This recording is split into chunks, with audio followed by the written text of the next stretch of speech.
Это Великая Китайская стена. Одно из самых масштабных сооружений мира, длиной около 9000 километров. Принято считать, что Китайскую стену построили китайцы для защиты от набегов кочевников с севера. Об этом твердят все учебники. И миллионы туристов в год съезжаются со всего мира, чтобы посмотреть на это китайское чудо. И вряд ли когда-нибудь ученые попытались бы спорить с этой прописной истиной, если бы не одно «но». В 2011 году группа британских археологов сделала сенсационное открытие, которое переворачивает все привычные представления о русско-китайской истории. Учеными была обнаружена ранее неизвестная часть Великой Китайской стены.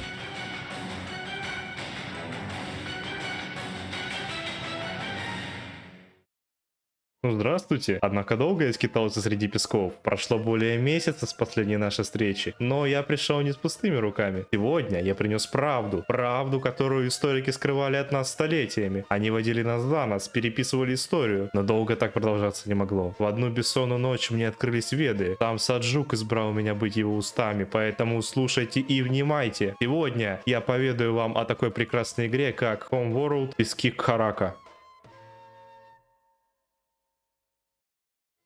Знакомые с данной серией игр, возможно, могли бы спросить, а почему ты начал не с первой части Homeworld? У нее уже все началось. А дело в том, что первый Homeworld говно и...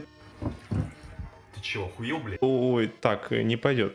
Как бы так сказать. Разработчики из канадской студии Blackbird Interactive, в которой также входили ветераны, работавшие над прошлыми частями, проделали великолепную работу над продолжением. Пески Кхарака имеет более захватывающий сюжет, лучше поставленные катсцены и более современный интерфейс, даже с учетом ремастера старых частей. В нее просто приятно играть. Нет странных пауз в диалогах, все миссии четко выстроены, здесь нет 10-минутных ожиданий, пока материнский корабль пройдет через медленно летящие астероиды. Это ж так интересно. И вот все это сыграло ключевую роль в том, чтобы не забросить данную серию.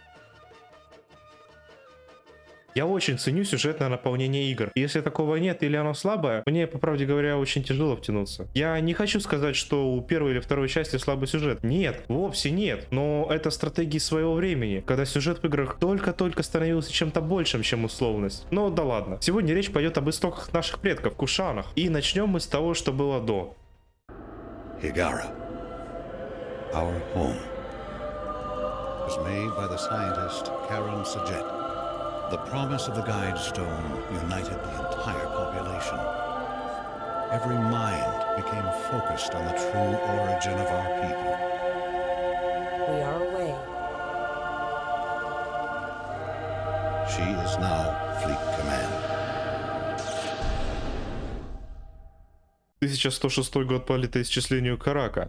Орбитальный спутник обнаруживает первичную аномалию в глубинах Великой пустыни. Ученые коалиции осознают, перед ними не просто скала, а древний металлический объект. Начинается подготовка к великой экспедиции. Киты, или же кланы Карака, вступают в жестокое соперничество за право коснуться тайны. К 1110 году планета начинает медленно умирать. Пустыня наступает на полюса, последние прибежища людей. В это время клан религиозных фанатиков Гальсиен начинает войну, стремясь любой ценой закрыть коалиции доступ к аномалии. Нахождение первичного объекта в экваториальных песках становится последним шансом на спасение. Экспедиционный авианосец коалиции Каписи под руководством Рэйчел Седжет и капитана Роман Седжет незамедлительно отправляется в путь, прежде чем их база будет захвачена. Пути назад нет.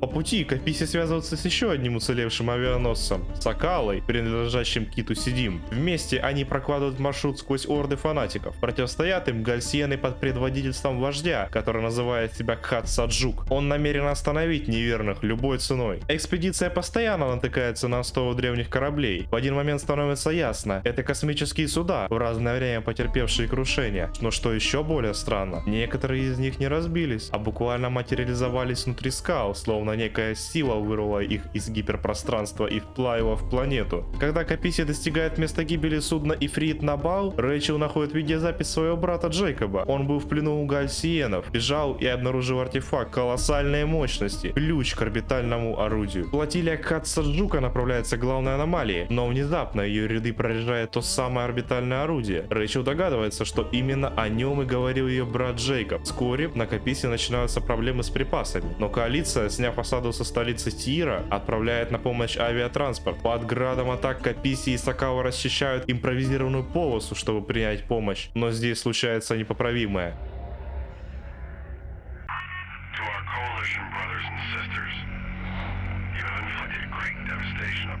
Cardassians succumb.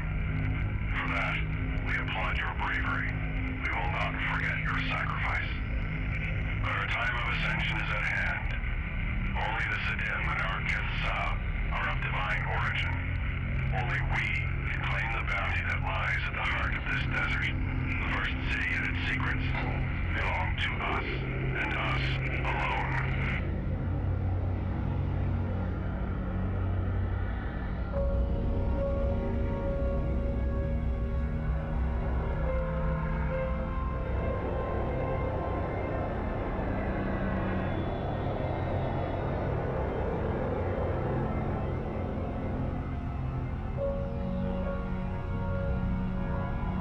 Scramble all emergency crews immediately.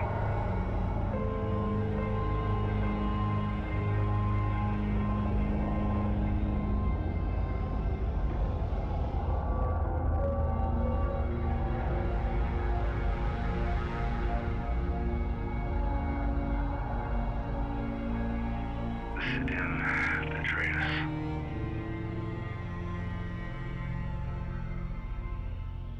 Как только первая группа припасов перегружена на Сокалу, та внезапно открывает огонь по судам, предназначенным для Каписи. И Сидим, возомнивший себя божественным кланом, решает единолично овладеть секретами аномалии. Первый транспортник сбит, но второй успевает сесть. Для пилотов это был полет в один конец. Поэтому их экипажи присоединяются к команде Каписи. Сокала устремляется к аномалии, где уже работает Рэйчел. Каписи бросается в погоню, но не может догнать предателей. И Рэйчел остается только держать оборону до прибытия Каписи. В песках Рэйчел находит айданский транспортник и тело своего брата. Джейкоб умер от истощения в раскаленной пустыне, но перед смертью успел захватить контроль над орбитальным орудием. Каписи вовремя предупреждает Рэйчел о предательстве Сидим. Авианосец коалиции поврежден. Он буквально перегревается от работы на износ при температуре 60 градусов. В срочном порядке экипаж латает систему охлаждения и вступает в смертельную схватку с Сокалой. Ценой огромных потерь предатель повержен. Этот инцидент ставит жирную точку в истории клана Сидим.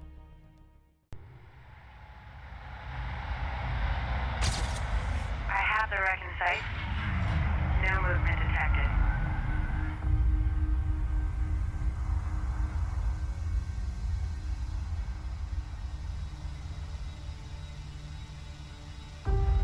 Conducting preliminary scan. Quantum signature verified. The site appears undisturbed. Pristine. I'm going in. Copy that, Rachel. И вот, наконец, экспедиция достигает цели. Древняя аномалия оказывается городом, тем самым легендарным Кхар-Тоба, возведенным на обломках гигантского транспортного корабля. Это был самый первый город на Караке. Сюда же прибывает и флагман Галсиен. В ходе долгой и изнурительной битвы Каписи побеждает Катса Джука, который перед смертью молит коалицию просить прощения у Творца за их дерзость.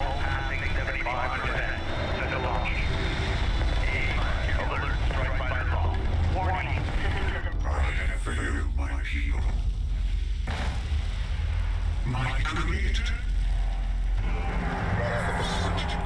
Will descend on her in an unimaginable hailstorm of fire and death. What day bring this fight to our soul?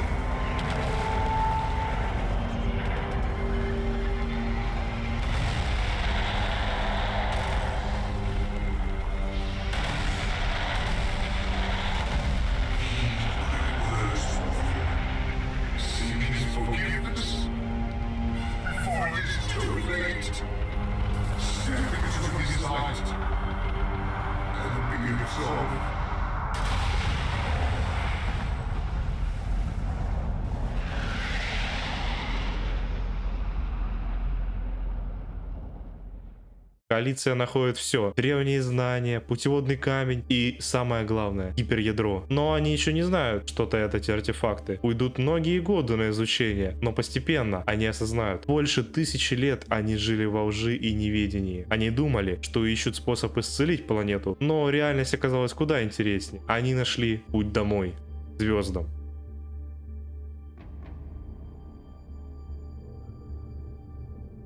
Так что же хотела донести нам игра? Ну, за исключением, конечно же, того, что она охеренная. Так это то, что нельзя забывать свою историю и жить легендами, не зная их значения. Изоляция и невежество деформируют культуру и создают ложные убеждения. И чтобы достигнуть прогресса, человечество должно осознать свои ошибки и впредь больше их не повторять. Это и есть главный посыл игры.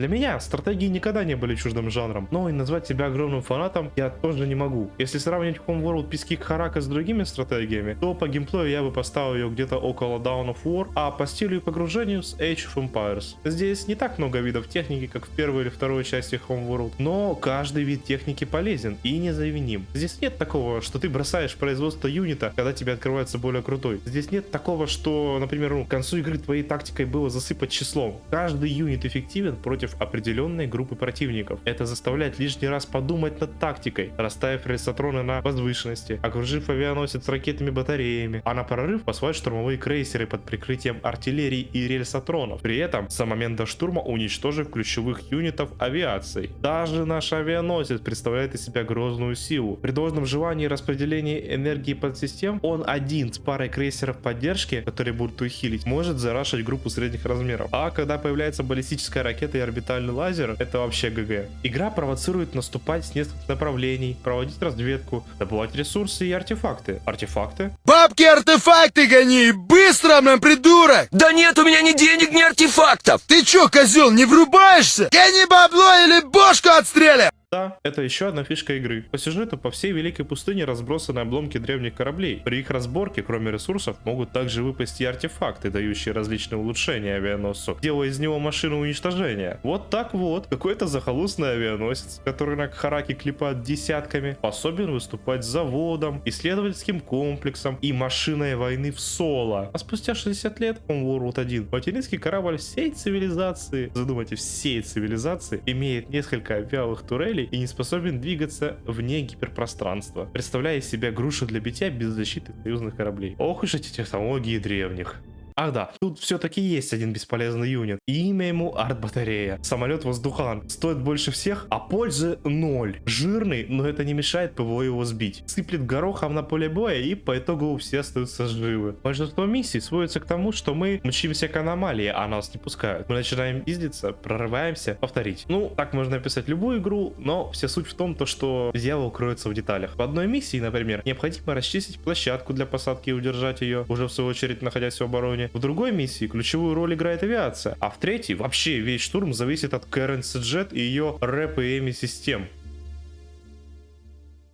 Вечная дилемма, что важнее, сюжет или геймплей, пожалуй, никогда не найдут своего конца, и очередным подтверждением тому выступает серия Homeworld. История, трогающая тонкие струны души завязкой, забытым прошлым, финалом и надеждой. История, дающая веру и уверенность, но не фанатичную, а чистую, когда сами звезды зовут тебя найти свои истоки. Это ощущается как пробуждение от долгого дневного дрема, когда образы смешивались, а картина не была ясна, когда мозг придумывал сны, еле отличимые от реальности. Геймплей держит тебя в постоянном напряжении. Здесь нет огромных пауз между боями. Противник норовит, если не напасть первым, то как минимум саботировать, убив рабочих, оставшихся где-то далеко за спиной, или заставив отвлечься от наступления, зачищая подступы. А если ты потеряешь концентрацию, то контратака неминуемо приведет к уничтожению всех твоих юнитов. Именно все это и делает Homeworld Desert of Karak хороший РТС.